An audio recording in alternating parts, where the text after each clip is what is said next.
प्रेम कायनात का सबसे प्यारा जादू है। वो पगली सिर्फ हंसना जानती थी। बचपन से ही मैले कपड़ों में पूरे मोहल्ले में भटकती फिरती और जिसे देखती, देखकर खी खी करके हंस पड़ती और फिर बस हंसती ही रहती देर तक। लोग हिकारत से देखते और गुजर जाते।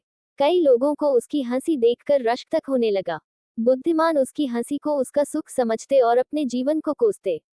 उसे रुलाने के प्रयत्न किए जाने लगे। बच्चे झूठे आम फेंककर मारते, कोई मनचला कंधे पर हाथ मारकर निकल जाता। एक औरत ने उसका एकमात्र शॉल नजर बचाकर उठा लिया और नाले में डाल दिया। जिस घर के सामने देहरी पर बैठ जाती, गालियां सनसनाती उसके कानों के आर पार हो जाती। वो बस हंस पड़ती। उसकी हंसी में एक नामालूम सी उद्देश्यता थी। कई बार पेट पकड़ पकड़ कर हंसती, मगर नामुराद की आंखों में कभी हंसी के मारे भी आंसू नहीं आए। उसे रुलाना मोहल्ले के एक एक व्यक्ति का उद्देश्य बन गया था। एक दिन एक अजनबी आया और उसके सामने आकर खड़ा हो गया। पगली ठठाकर हंस पड़ी, हंसती गई, बस हंसती गई। वो भी उसके सामने चुप खड़ा रहा, बस खड़ा रहा। पगली हंसी के मारे दोहरी हो गई। पहर बीतने को आई। मोहल्ले के लोग तमाशा देखने इकट्ठे हो गए। ऐसा लगने लगा पगली हंसकर ही प्राण त्याग देगी।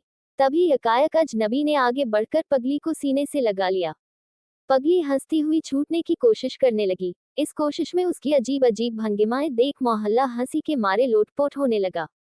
लेकिन वो उसे कसकर सीने से लगाए रहा। जब पगली थोड़ी बेदम हो उठी तब अजनबी ने उसका चेहरा अपनी हथेलियों में भरकर प्यार से ऊपर उठाया और उसके सर पर धीरे धीरे हाथ फेरने लगा। पगली अब चुपचाप उसके सीने से लगी थी। अब वो खामोश थी। एकाएक उसकी आंखों में एक काला बादल उतर आया और कुछ पलों में बरसात शुरू हो गई। पगली रो रही थी, बिलख बिलख कर रो रही थी। अजनबी उसे मजबूती से बाहों में भरकर खड़ा था। एक के बाद एक तूफान पगली की आंखों से गुजरकर फिजाओं में घुलते जा रहे थे। पूरा मोहल्ला सक पकाया हुआ अपनी आंखें पोंछ रहा था। अंधेरा होते ही केवल दो लोग वहां खड़े थे। एक अजनबी की बाहों में घिरी एक रोती हुई पगली।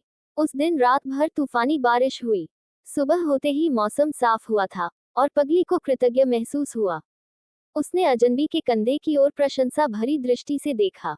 वो एक तूफान की रात थी, एक बरसात की रात थी, एक आंसुओं की रात थी, वो एक प्रेम की रात थी।